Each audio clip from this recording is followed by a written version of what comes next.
साथियों सलाम नमस्ते सत श्री अकाल और जय भीम जोहार। साथियों गालिब चचा बहुत पहले कह गए कि होता है शबो रोज तमाशा मेरे आगे।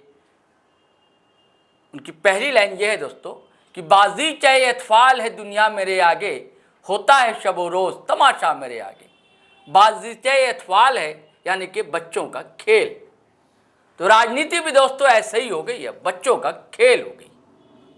और जो खेल है और खिलाड़ी हैं बड़े बड़े लोग हैं।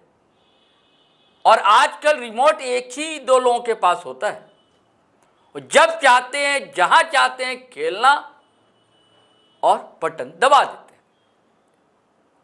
और खिलाड़ी और किरदार भी अलग अलग होते हैं अलग अलग सूबों में। जैसे अलग अलग मैदान के लिए होता है ना कि यहाँ पर भैया बॉलिंग क्या फास्ट बॉलर अच्छा रहेगा या स्पिन करने वाला अच्छा रहेगा, तो वैसे ही इस अंपायर को सब पता होता है कि कहाँ पर फास्ट बॉलर लगाया जाए, कि कहाँ पर स्पिन करने वाले को लगाया जाए या किस बैट्समैन को लगाया जाए। और इस खेल में ऐसे समय ज़्यादा होता है जब किसी राज्य में चुनाव होने जा रहे हैं। हालांकि अभी झारखंड में चुनाव नहीं होने जा रहे, लेकिन खेल जारी है। और खेल क्या है दोस्तों? खेल ये है कि भैया छापे डलवा दो भैया किसी राजनेता के यहाँ घर पर, दफ्तर पर, उसके परिवार के लोगों पर, उसके स्टाफ पर। तो ऐसा ही एक नेत्री हमारे यहाँ झारखंड में पढ़ी लिखी, वेल लर्नेड, वेल डिसिप्लिन्ड कहा जाता है, अंबा प्रसाद नई नवेली विधायक जब बनी थी तो बात ही जुदा थी उनकी।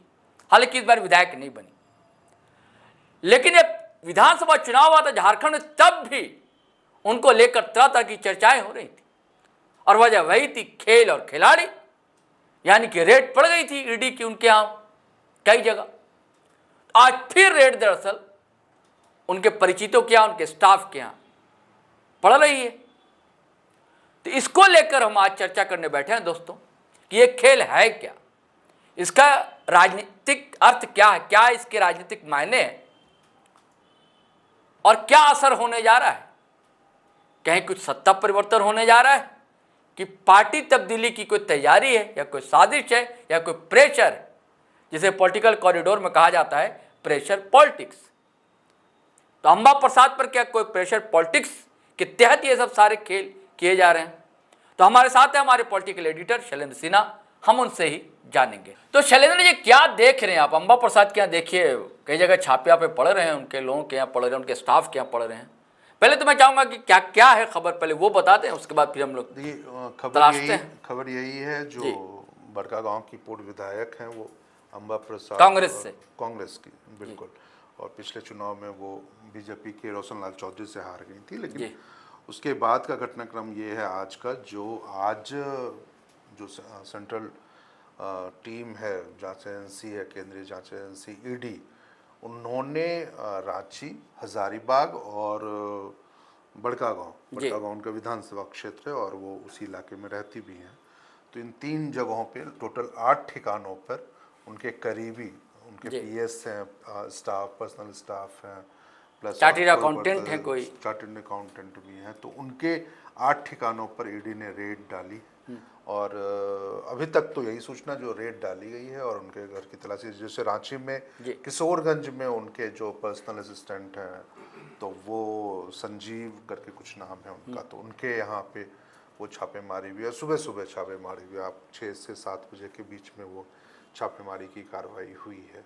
उम्मीद ये की जा रही है, आशंका यही जताई जा रही है, ये जो छापेमारी हुई है वो इससे पहले पिछले साल लोकसभा चुनाव के ठीक पहले यानी मार्च में चुनाव की घोषणा हो चुकी थी या उसके आसपास की लोकसभा चुनाव, तो उस दौरान भी उनके ठिकानों पे छापेमारी हुई थी। और उन ठिकानों में यह अब तक स्पष्ट नहीं है जो बहुत कुछ मिला था, 35 लाख रुपए के डिजिटल उपकरण भी मिले थे। ये तमाम छापेमारी हुई थी। तो उस समय तो बहुत तेज राजनीतिक चर्चा उठी, जो उनको एक दबाव के तहत बीजेपी में लाने की एक कवायद, चर्चा चली थी कि भाजपा में तो नहीं जा रही है इसलिए ये सब हो रहा है, ये चीजें। और वो था भी उस समय, ये कई बार पॉलिटिकल कॉरिडोर में ये बातें कई बार उठी, जो भाजपा उनको अपनी पार्टी में शामिल करा करके और लोकसभा का चुनाव लड़वाना चाहती, हजारीबाग से लोकसभा का चुनाव लड़वाना चाहती है। हालांकि बाद में ये बातें सिर्फ र्यूमर साबित हुई। लेकिन यह ज़रूर था जो वो एक प्रेशर पॉलिटिक्स था। लेकिन यह भी एक है जो कुछ लोग हैं उनके विरोधी, तो वो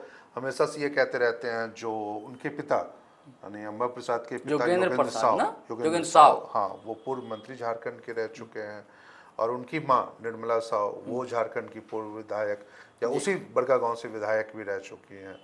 तो ये कहा जा रहा था और उनका दबदबा अपने इलाके में काफ़ी ज़्यादा है। आप कह सकते हैं जो कई मामले उनके खिलाफ, उनके पति मतलब कि दोनों पिता और माता दोनों के खिलाफ विधायक, पूर्व विधायक के, तो वो मामला चल रहा था। तो वो खासकर जो कोल ट्रांसपोर्टिंग से जुड़ा हुआ एक मामला है, और इसके अलावा इंफ्रास्ट्रक्चर से जुड़ा हुआ मामला है, पावर सेक्टर से जुड़ा हुआ मामला है। तो इन तमाम मामलों में और कुछ कंपनियों में जो शेल कंपनियां के रूप में कही जा रही हैं, तो उसके जरिए मनी लॉन्ड्रिंग का मामला है। तो विरोधी यह भी आरोप लगा रहे हैं, ईडी का ये कहना, पिछली बार भी यही कहा गया था, जो ईडी के छापेमारी में कोई मतलब कि पॉलिटिक्स नहीं है, राजनीति नहीं है, सिर्फ ये है जो उनके तमाम कंपनियों, उनके करीबियों के कंपनियों के खिलाफ, योगेंद्र साव की कुछ कंपनियों के बारे में चर्चा आई, उनके खिलाफ जो मनी लॉन्ड्रिंग का मामला है उसकी जांच ईडी कर रही है। और उस जांच के क्रम में जो एविडेंस आया है, तो उसको लेकर के आज छापेमारी हुई है। हालांकि अब तक कोई कोल माइनिंग को लेकर भी कोई बात आ रही है? कोल ट्रांसपोर्टिंग को लेकर, माइनिंग को लेकर के नहीं है, क्योंकि माइनिंग को अब तक उनके पास कोई इस तरह की ये सूचना नहीं है जो उनको कोई पट्टा मिला हुआ कहीं का। लेकिन कोल ट्रांसपोर्टिंग का मसला ज़रूर है, क्योंकि आप समझ सकते हैं जो माइनिंग में बहुत सारी कोल ट्रांसपोर्टिंग में बहुत अलग अलग लोग भी शामिल होते हैं, कंपनियां शामिल होती हैं, तो उससे जुड़ा हुआ मामला है जो उसको लेकर के ये आज की छापेमारी हुई है। लेकिन हालांकि अभी ऑफिशियल कोई स्टेटमेंट जो है वो ईडी की तरफ से नहीं आया है। तो मसला बस यही है जो आज। क्या आपको लग रहा है कि इसका भी कोई राजनीतिक अर्थ है? ऐसा दिखता है कुछ आपको? देखिए, राजनीतिक अर्थ यदि आप तलाशना चाहें तो दिख सकता है। जैसे अभी झारखंड में चंपई सोरेन को लेकर एक बड़ा बवाल हुआ, आप समझ ही रहे हैं, और कई वीडियो भी आपने किया है उसको लेकर के, जो भोगनाडीह में जो हुआ आदिवासी खासकर हूल दिवस के मौके पर, तो उससे में उस मामले में जो घटना 30 जून को हुई, तो उससे पहले लेकिन कांग्रेस की विधायिका हैं और मंत्री भी हैं झारखंड में, ग्रामीण विकास मंत्री दीपिका पांडे सिंह, उन्होंने एक ट्वीट किया था, एक्स पे अपने एक पोस्ट लिखा था जिसमें उन्होंने आशंका जताई थी जो कुछ बवाल होने की या स्थितियों को मतलब कि आप कह सकते हैं जो दूसरी दिशा में ले जाने की कोशिश हो रही है। और उसके बाद ये तो उन्होंने पहले लिखा, लेकिन जब 30 जून की घटना हो गई भोगनाडीह में, आदिवासी समाज और स्थानीय पुलिस के बीच में झड़प हुई, उसके बाद इरफान अंसारी कांग्रेस के दूसरे नेता हैं और मंत्री भी हैं, जामताड़ा से विधायक हैं, उन्होंने ये दीपिका जी भी मंत्री हैं, दीपिका पांडे भी मंत्री हैं निश्चित रूप से। तो ये दोनों, उसका इरफान अंसारी का बयान आता है जो भाजपा का ये चरित्र ऐसा है, या फिर वो आदिवासियों के नाम पे या आप कह सकते हैं आंदोलनकारियों के नाम पे, पूर्वजों के नाम पे, महापुरुषों के नाम पे वो जानबूझकर एक राज्य में अस्थिर वातावरण करने की कोशिश, तो इस तरह की बयानबाजी चली। अंबा शायद ओबीसी से आती है, ओबीसी समाज, निश्चित रूप से ओबीसी से ही आती हैं, वो वैसे समाज के आती है, और काफ़ी बड़ी प्रभावी भूमिका भी है या उनका प्रभाव है उस हजारीबाग के बड़का गांव के क्षेत्र में। साथ ही साथ एक जो महत्वपूर्ण आप मसला उसको जोड़ के देख सकते हैं, जो अंबा प्रसाद कांग्रेस की राष्ट्रीय सचिव भी है, जी, और उनको प्रभारी बनाया गया वेस्ट बंगाल का। हाँ, पश्चिम बंगाल में सह प्रभारी, वहाँ चुनाव होने, और वहाँ अगले साल विधानसभा चुनाव होने हैं। तो कह सकते हैं विरोधी ये भी कह सकते हैं जो अभी चुनाव में लंबा टाइम है, एक साल से कम का ही 10 महीने का समय बचा हुआ है, लेकिन बावजूद इसके वहाँ उनकी सक्रियता, देखिए क्या है, भारतीय जनता पार्टी ना लंबे लक्ष्य को लेकर चलती है, उसकी प्लानिंग बहुत आगे से चलती है। मतलब विपक्ष जो है जो सोच रहा होता है उससे 10 कदम आगे सोचती है भाजपा। तो क्या जब विधानसभा चुनाव हो रहे थे झारखंड में, तब प्रयास किए गए, भाजपा नाकाम रही, क्या नए सिरे से ये दबाव तो हो सकता की बात तो नहीं है? ये हो सकता वेस्ट बंगाल में चुनाव है, ये अच्छा चेहरा है, वोकल है, अंबा प्रसाद बोलना जानती हैं, अट्रैक्शन है, निश्चित रूप से वो दूसरी जो उनकी भूमिका पश्चिम बंगाल में ओबीसी से आती हैं जी, पश्चिम बंगाल में काफी सक्रिय भी हो रही है जी, लगातार कांग्रेस के विभिन्न अलग अलग मोर्चों के साथ उनकी बैठक करना और युवाओं को कांग्रेस के जोड़ के रखना, फिर प्लस सांगठनिक रूप से उनकी सक्रियता जिस अंदाज में वहाँ पर है, तो उम्मीद ये की जा सकती है शायद उसको एक प्रभावित करने की कोशिश हो, इसको मुद्दा पश्चिम बंगाल में बनाया जाए, उनके खिलाफ एक माहौल बनाने की कोशिश, कांग्रेस को थोड़ा सा एक डिरेल करने की जो उनकी तैयारी पश्चिम बंगाल के विधानसभा चुनाव को लेकर के चल रही है, उसको एक डिरेल करने की कोशिश हो सकती है। तो ये तमाम आशंकाएं हैं, चर्चाएं हैं, पॉलिटिकल आप कह सकते हैं जो चीज़ें हैं, जिसके आधार पर आज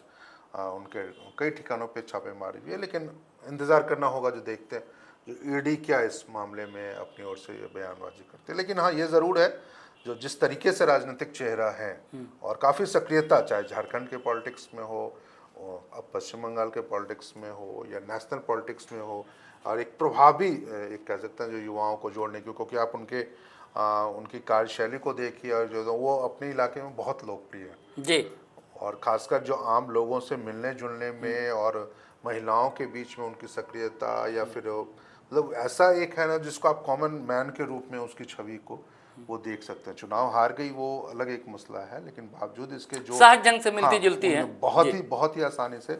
और मुझे याद है जो चुनाव से करीबन या 1 साल, लगभग 6 महीने 8 महीने 1 साल पहले यहाँ पे पतरातू में रात में एक घटना हो गई थी। 11, साढ़े 11, 12 बजे के आसपास उनके एक समर्थक और शायद विधायक प्रतिनिधि भी वो हुआ करते थे, उनकी हत्या हो गई थी। और रात में वो 12 बजे उस घटना स्थल पे पहुंच गई थी, जबकि वो काफ़ी प्रभावित इलाका माना जाता था। और बावजूद इसके जो स्थितियां वहाँ पे बनी, और उन्होंने जो जिस अंदाज से अपनी ही सरकार के खिलाफ जो उन्होंने जम के बवाल काटा था या जम के आरोप लगाए थे, सरकार के ऊपर आरोप लगाए थे, डीएसपी तक को उन्होंने आरोप लगाया था, तो उसकी चर्चा काफ़ी दिनों तक होती रही। और फिर उसमें ये लग रहा था जो हाँ, क्या वो पार्टी छोड़ने की तैयारी में है या नहीं। तो ऐसा अंदाज उनकी अपनी राजनीति का रहा है, अपना प्रभाव उनके अपने विधानसभा क्षेत्र में रहा है, लोगों के बीच में रहा है। तो निश्चित रूप से मतलब कि आने वाले समय में आप अंबा प्रसाद को एक बड़ी लीडर के रूप में भी देख सकते हैं और प्रभावी लीडर के रूप में देख सकते हैं। क्षण कर यही बात सामने आ रही है दोस्तों कि प्रेशर तो है, दबाव तो है, और कारण है चुनाव है। वो नहीं है रात इंदौरी कह गए सरहद पर तनाव है क्या, पता करो चुनाव है क्या। ये सब सारे तनाव, सारे प्रेशर उसी के लिए है, क्योंकि चुनाव है, 2 चुनाव है। अब भाजपा झारखंड में नेताओं का तो टोटा है और नेत्रियों का तो और टोटा है। एक आध नाम आता है, जैसे इंदिरा यादव में एक आध और नाम हैं, और अंबा प्रसाद के पीछे भाजपा बहुत पहले से लगी हुई। आपको पता ही है कि पिछले विधानसभा चुनाव के समय कितना दबाव था उन पर, शैलेंद्र जी भी बताते हैं। तो हो सकता है, इससे इनकार नहीं है किया जा सकता। अगर आप सारी बातों को डिकोड करेंगे और तार से तार जोड़ेंगे, डॉट से डॉट जोड़ेंगे अगर, तो कोई बात तो है। कहते हैं कि धुआं यूं ही अकारण नहीं उड़ता है, कहीं तो चिंगारी लगी होगी। चलिए साथियों, अब आज्ञा दीजिए, इजाज़त दीजिए। लेकिन जाने से पहले फिर वही आग्रह गुजारिश करना चाहूँगा कि अगर आपने हमारा चैनल सब्सक्राइब नहीं किया है तो ज़रूर कर लें, और सब्सक्राइब कर लिया है तो ज्वाइन भी कर लें, अच्छा लगेगा। और वीडियो धड़ाधड़ फटाफट खटाखट शेयर करें, लाइक करें, कमेंट करें। आज्ञा दें, इजाज़त दें। जय हिंद, जय भारत।